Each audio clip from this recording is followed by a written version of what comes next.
È difficile in queste occasioni trovare le parole giuste.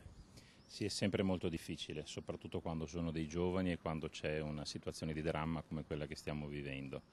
E però dal Vangelo e dalla fede c'è sempre una parola di conforto che si può recuperare. Le certezze delle autorità ancora non ci sono, la speranza è ridotta al lumicino, ci rimane la preghiera per loro, per i familiari, per tutti noi. È il testo dell'introduzione che il parroco di San Pietro e Paolo, Don Claudio Bosa, avrebbe dovuto pronunciare a Rosario Veglia per Gloria Trevisana e Marco Gottardi a Campo San Piero. Poco prima della funzione, però, è arrivata la drammatica conferma delle autorità sul decesso dei due giovani nel rogo di Londra. Ecco, noi non cambiamo, Signore.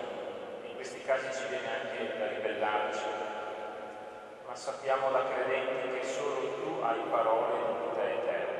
Ho visitato la famiglia, ho conosciuto i genitori che non conoscevo perché abitano qui da non molto, conoscevo i nonni e quindi ho potuto portare un po' di conforto a loro.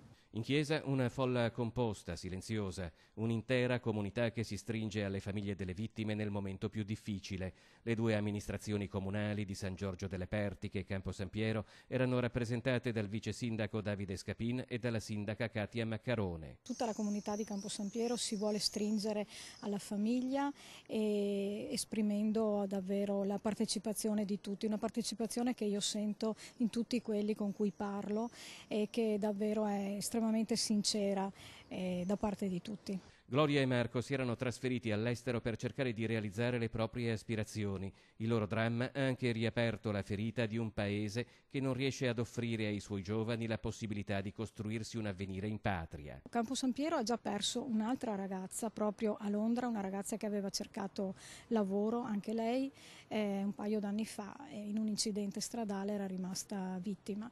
Quindi per la seconda volta viviamo questo immenso dolore.